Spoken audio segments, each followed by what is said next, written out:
おー、なるほどね。なんだろう。一応このイロハがメインヒロインになるわけだけど、なんか、どう説明したらいいのかな。ヒロインも多分愛だし、主語が愛の人やし、この主人公も、主語が愛なわけよ。うん。わかるかな、この感じ分かってくれるかな。なんかね、相方と、こんな言葉はないんだけどね。相方と夕方のヒロインってのが、いや、登場人物ってのがおってさ。そうだな。なんだろう。発言の言動が、その人物の言動が、U で始まる人と、愛で始まる人がおるわけよ。で、今回この二人は愛なわけよ。タヤだったっけ。タヤと、あと、イロハ。二人とも愛なわけよ。だからなんかね、やっぱ愛と U って、結構ね、話は噛み合うわけよ。性格合う合わんじゃなくてね。けど、この二人は愛と愛だからな。なんだろう、こっからどうやって話が、この二人のこの、なんだろう、私がこうしたい、私はこう思う、私はこうだっていうのが結構二人ともあるから、これが二人ともどうやって共感というか、あれしていくんだろう。おもろいな。気になる。じゃあすいませんね。なんか、ごちゃごちゃと。よし。世界に朝が染み渡っていく。徹夜明けの目には少々眩しすぎるくらいの光とともに、肺の中を新鮮な空気が満たしていった。夜が明ける寸前のギリギリになって、ようやく形になってくれたらしい。あとは肛門の上に飾り付けるだけでいい。だが、さすがに二人で持ち上げるのは不可能だろう。早めに登校してきた学生を捕まえて手伝ってもらうしかなさそうだ。先生、お疲れ様。ほらこれ、先生も飲むっしょ。体験版だから文句は言えんけどさ、なんか作業中はポニーテールであってほしかったな。なんかね、やっぱね、このね、金髪ギャルのポニーテールってやっぱさ、おじさん大好きなんだけどさ、金髪のポニーテールって好きなんだよな。それにさ、ここ数年でこのインナーカラーっていうさ、内側に色入れる、ヘアスタイルって、結構流行りになってきたやん。流行りになってきたからさ、そのインナーカラーでポニーテールをすると、横とか後ろから見た時に、そのね、インナーカラーの部分が外側に出るわけだからさ、ね、すごいなんかいい感じにドキッとするんよね。ポニーテール欲しいな。ごめんね。喋ってばっかりごめんね。おお、助かる。パックの牛乳か？確か学食の前にある自販機で売られているものだ。本当はホットの方がいいんだけどさ、徹夜明けに飲むといいらしいよ。こいつにはもっと何か言うことがあるような気がした。けどもう疲労感に耐えきれずに座り込む。するとすぐ隣にイロハがぴったりと尻をひっつけてきた。ああ、そうだ、金。いいよそんなの。うちのことを助けてくれたんだしさ。バーカ、教師が学生におごらせるのは禁止されてんだ。俺はポケットから小銭をつかみ出し、強引にイロハに握らせる。別にいいのにさ。うちらもう共犯、戦友とかそういう感じじゃん。共犯ね。パックにストローを突き刺しながら、確かに胸の奥に罪悪感めいたものが重たくのしかかるのを感じていた。俺は結局絵を描くとこまで嫌いにはなれなかったのか。完成したばかりのオブジェには青い桜が咲き、数々の学校行事に戯れる学生たちが少しずつ成長していく様が描かれていた。あたかもセピア色の写真のように。同系色だけで全て塗り分けることで青い思い出として、桜の木がそれを振り返っているというものだった。ねえ先生。急にイルファが思い切ったように切り出してきた。そういやさ、まだ聞いてなかったかなってさ。ほら、先生って何先生なわけ？言ってなかったか？社会科だ。そうじゃなくて、名前。先生の名前教えてほしいかも。おい、なんかちょっと好きになっとんねん。彼女は両手で小さくパックを握ったまま、はにかむようにうつむいてしまう。ギャル。それが何やら妙にいじらしくて、少し意地悪したくなる。なんだ、学生のくせに教師の名前も覚えていないのか。うちの言ったこと根に持ってるし。いいじゃん、それくらい教えてくれたってさ。まあ隠す意味もないか。鍋島達也だ。達也。でも別に覚える必要はないぞ。俺も学生の頃、教師のことは全員先生と呼んでたしな。自分から聞いておきながら、いろははなぜかあさっての方を向いてしまう。じゃあ、達也。おい。いいじゃん。うちのお父さん外国の人だからさ。友達とかもみんな下の名前呼びの方が強いんだってば。ああ、じゃあその髪の毛地毛か？道理で美しいブロンドだと思ったよ。ぼっと音が出そうなほど一瞬でいろはの顔が赤くなる。やだもう素で美しいとか言っちゃうなんてやばくない？気があると思われちゃうよなんてさ。ほっとけ。やはり美しいものを何でも頭の中のスケッチブックに残しておくのはすっかり癖になってしまっている。だが口に出して言うのは確かに少々臭すぎる。だいたい先生こそうちのこといろはって呼んでるし。ああ、そうか。実は俺もガキの頃外国にいたことがあってな。もう遠い昔のはずなのに、まるで未練でもあるみたいじゃないか。だがそれも教師としては問題か。苦情が入る前に直さないとまずそうだな。ダメいいよいろはのままでさ。うちも達也のことはたっちゃん先生って呼ぶし。お前な。まあいい。俺にはもともと失う威厳もないか。ダメと言ったところで、どうせ学生というのは教師に妙なあだ名をつけたりするもんだ。その代わりこれが俺の仕業だってのは本当に誰にも言うんじゃないぞ。アーチの方を顎で刺して、念を押す。大丈夫、うちとたっちゃん先生2人だけの秘密だし。何がそんなに嬉しいのか、いろはは随分楽しそうだ。だがこちらはもうそこまで若くはないらしい。疲れ切ってもう口を聞くのも億劫になっていた。大人らしく振る舞う余裕もなく、だらしなく両足を広げ出して天を仰ぐ。いろははそんな俺の横顔をただただ一心に見つめていた。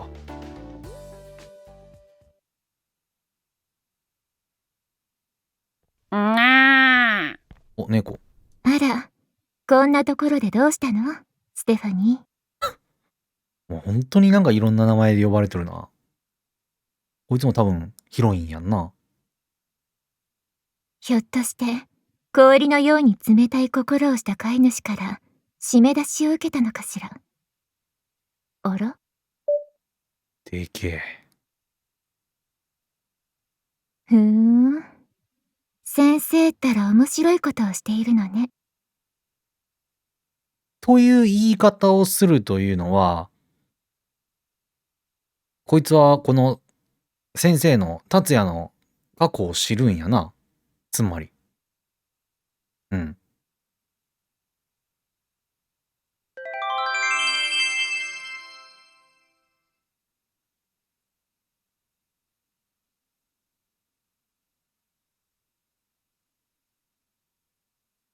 きっと青い色の絵なんて描いてしまったせいだ。他の学生たちが登校してくるまでにはまだ時間があるはずだった。すっかり疲れ果てていた俺は、根城である社会科準備室で軽く仮眠を取らせてもらうことにした。いろははせっかく完成させたアーチから離れたがらず、一人見張りを申し出てくれた。ひょっとしたら知らない間にまたペンキまみれになりゃしないか不安なのかもしれないな。もちろん俺もできるだけ早く戻ってやるつもりでいた。何せ寝つきの悪さには自信がある。それでもほんの30分だけでも目を閉じていれば多少はマシになるもんだ。だが帰ってくるなり倒れ込むようにソファーへ身を投げ出した途端、そこでもう完全に意識が途切れてしまった。そして気がつくと薄く霞のかかった寒空を見上げていた。いや、正確には他のものを見ていた気もする。そんなところに寝転がって一体何を見ているんだい、達也くん。吐き出す息が白く、空気にもどこか冬の肌触りがあった。しかも胸が痛いほど懐かしいはずなのに、俺は先生の方も見もしない。それどころか今の俺とは似ても似つかないガラス細工のように澄み切った声が出た。あの電線はどこへ行くのかと思って。君は意味のないことを意味ありげに考える天才だね。天才だねというのは先生の口癖だった。最初は発電所から伸びてくるのはわかるんです。けど最後はどこへたどり着くんだろ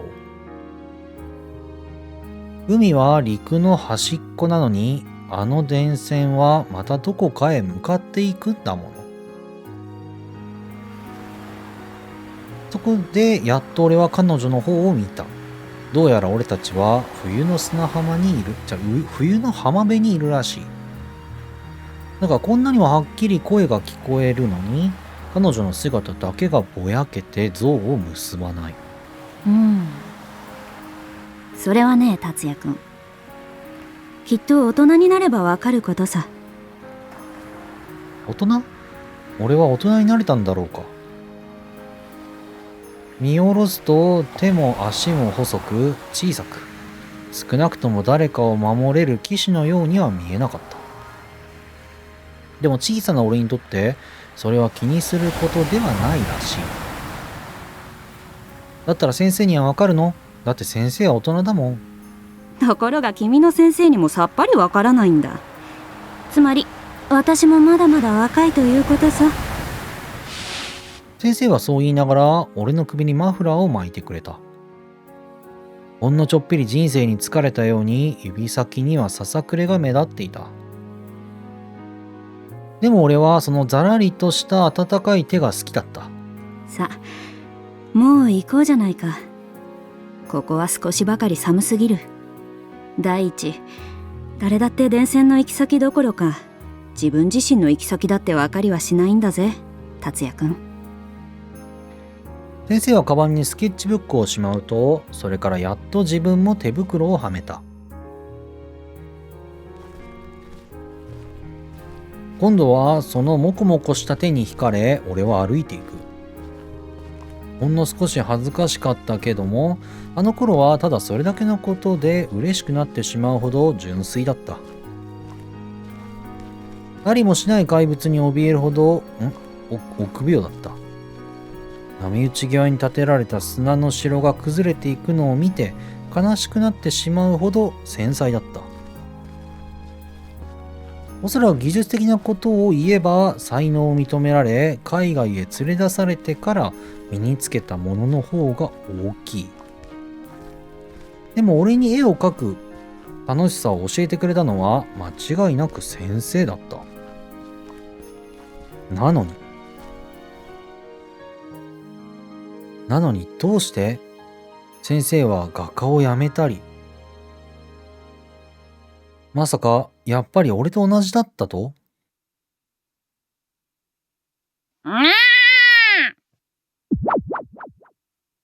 すごいな。お前重いぞ。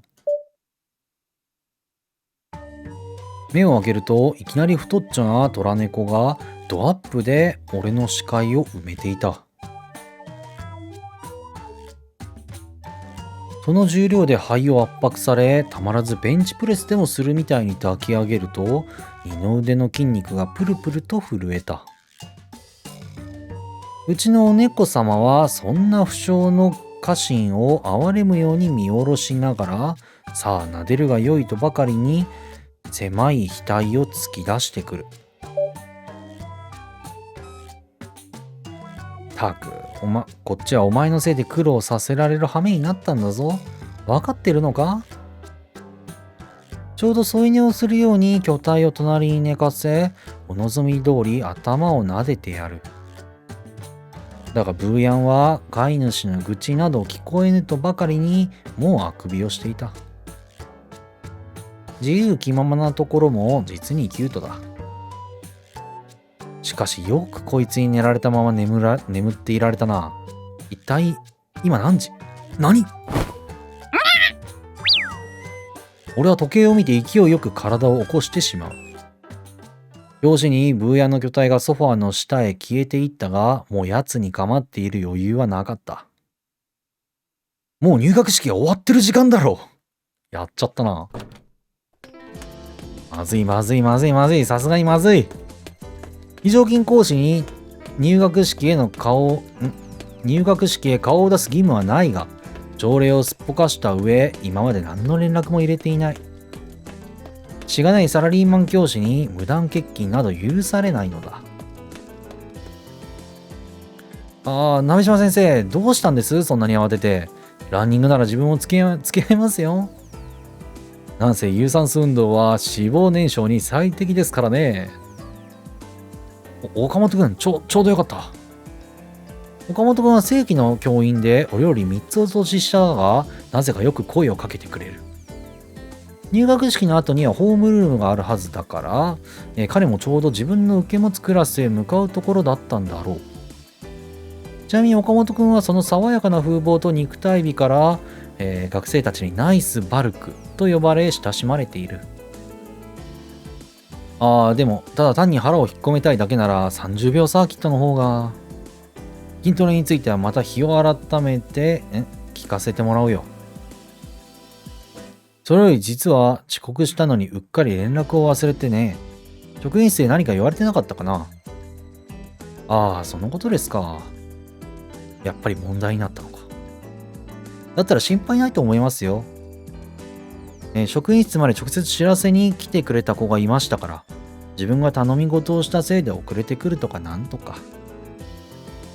ほら、なんと言ったかな。よく先生と一緒にいる髪の長い2年生、いや、今日から新3年生になる子ですよ。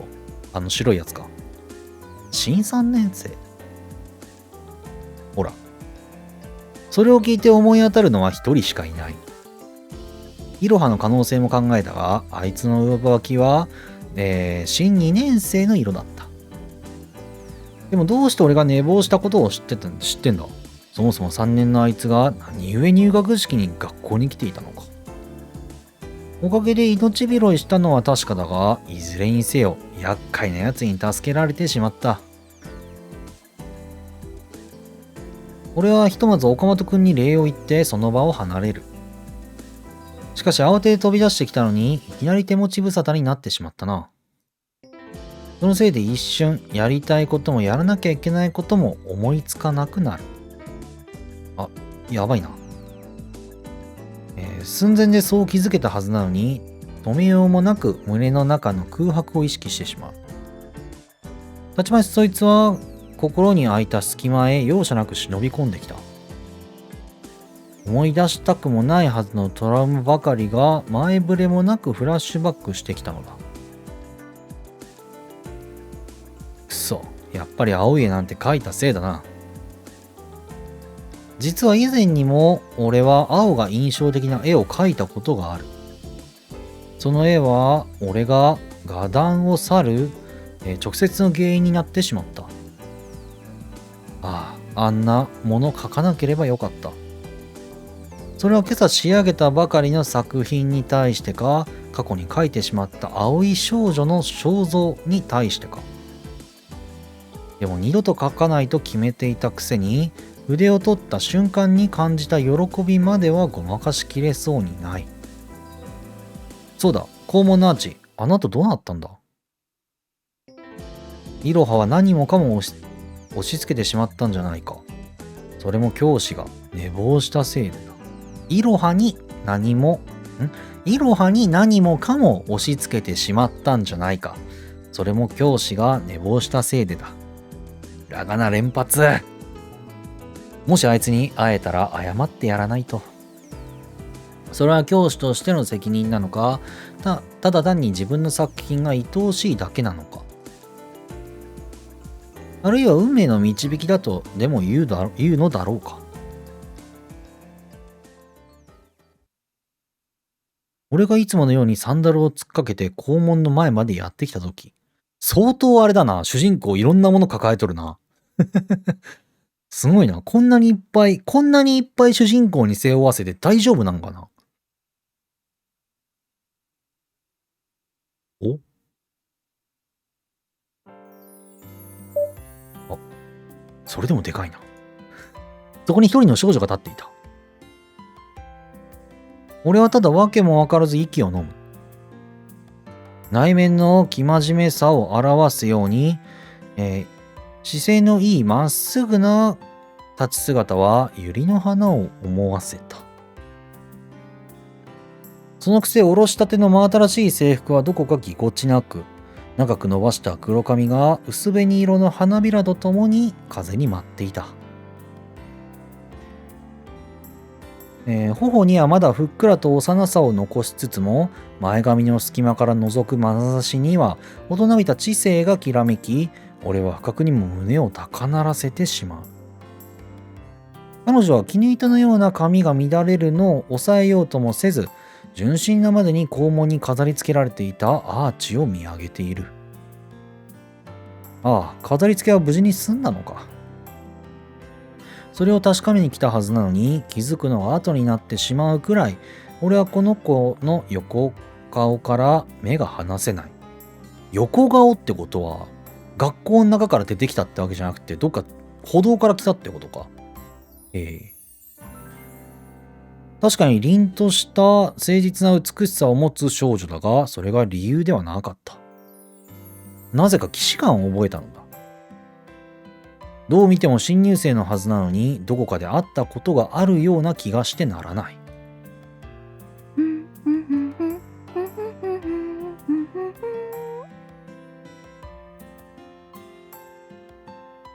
彼女は小さな声で何事かを口ずさんでいるらしい。ぶしつけだと分かっていても、俺は聞き耳を立てずにいられなかった。パラリラパラリラ踊るポコポコリン。あんちょびまる子さん。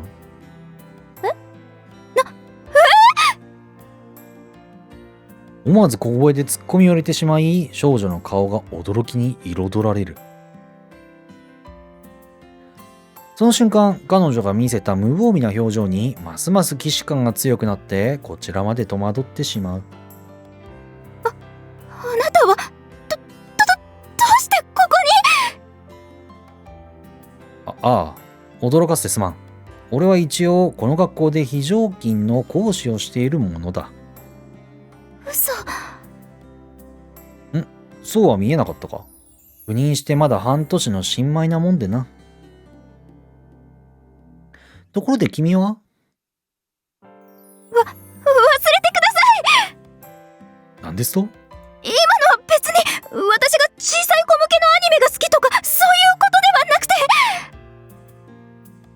いや、俺はただ子供の頃好きだった番組なんか誰でもあるものだし、うちには小さい妹もいて、たまたま目にする機会が多いと言いますか。決して録画してまで毎日見ているとか、この時間が一番の癒しとか、とにかく私のことは子供っぽいとは思わないでほしいんです。少女は発火したように顔中を真っ赤に染め、すんごい早口で言い訳らしきものを並べ立てる。まったく、この年代の女の子はわけのわからないことをいちいち恥ずかしがるもんだ。心配しなくても俺はアニメに偏見なんかないさ。俺も子供の頃見てた気もするしな。だったらいいんですが。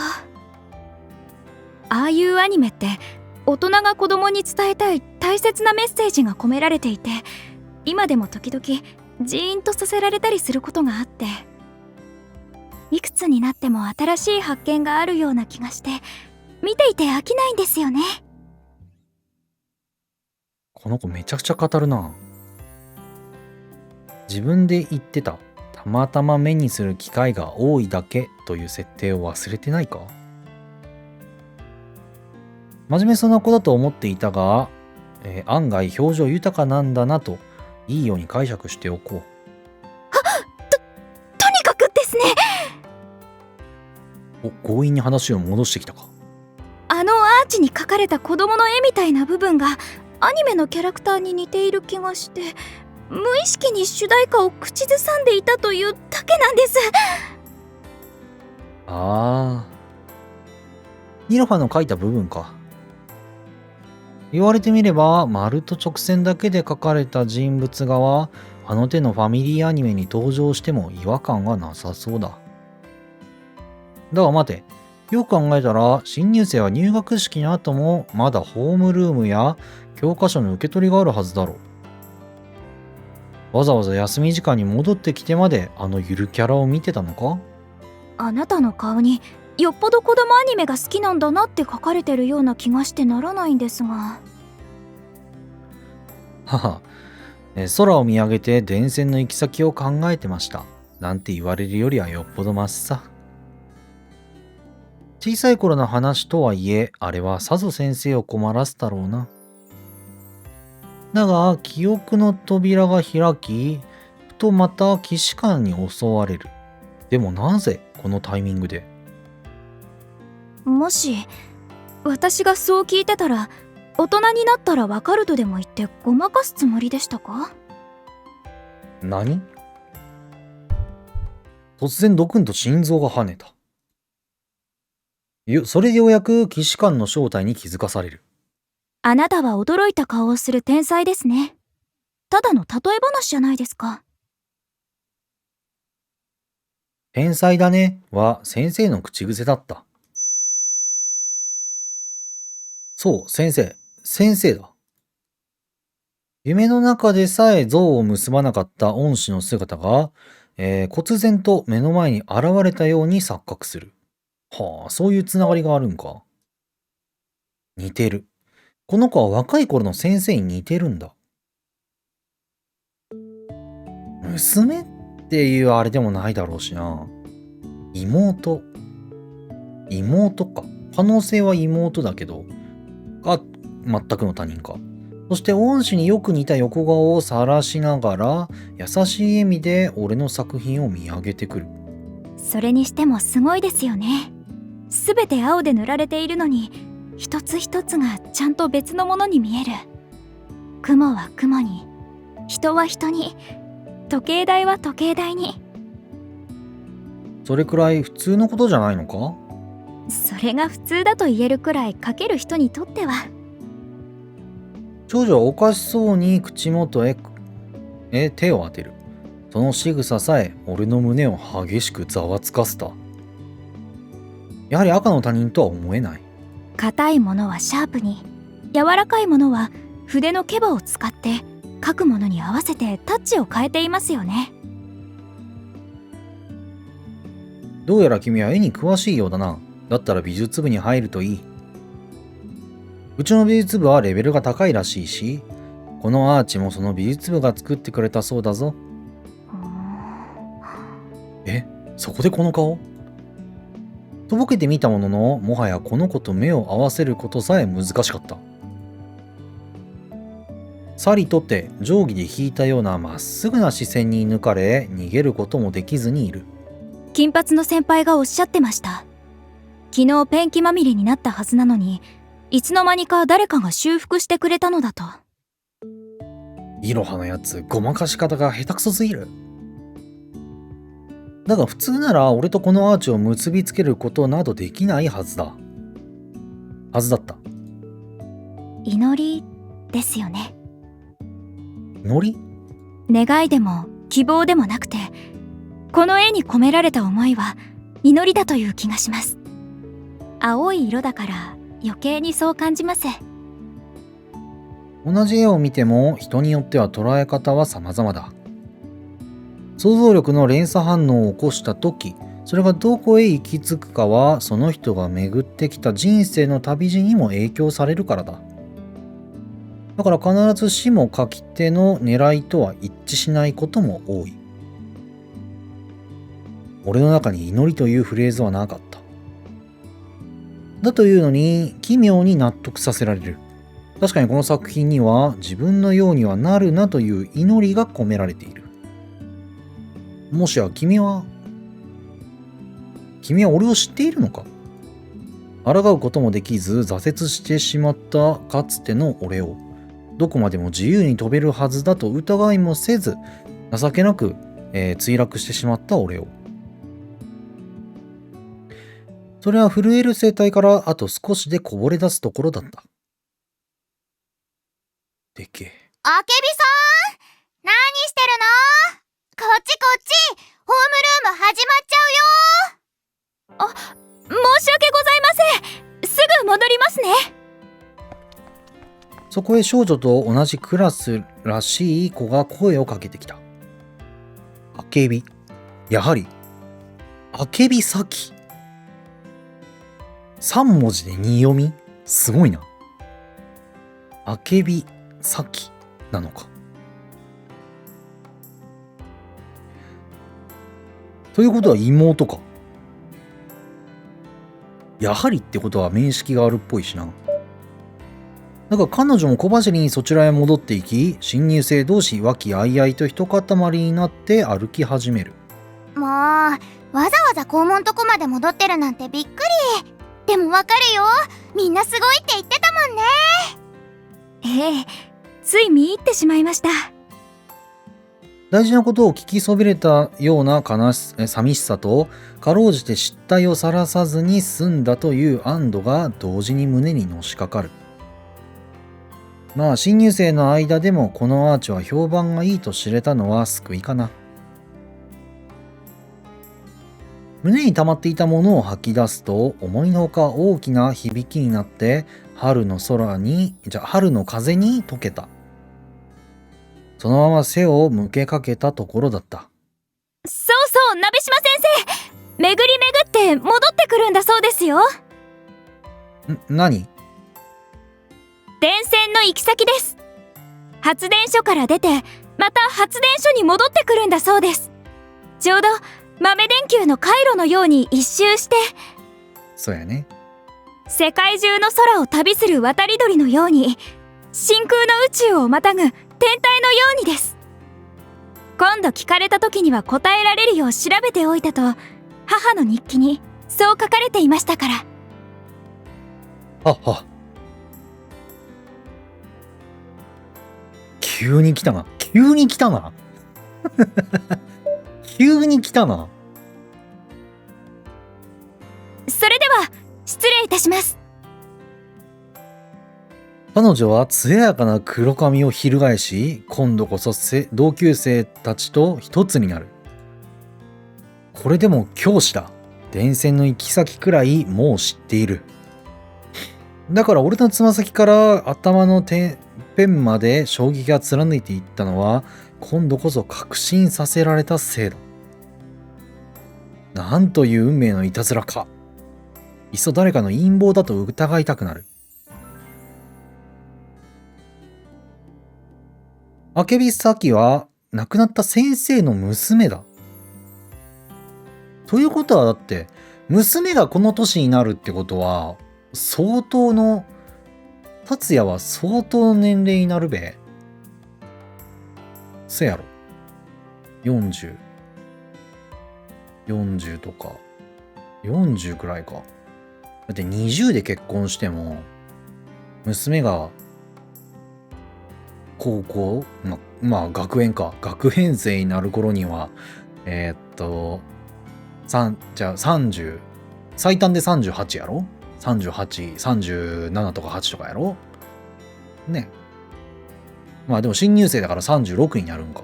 36やろだからそれが先生ってこと、あ、そうか。それが先生ってことやから、生きとったら、先生が30、40手前くらいか。まあ36、7歳、8歳くらい。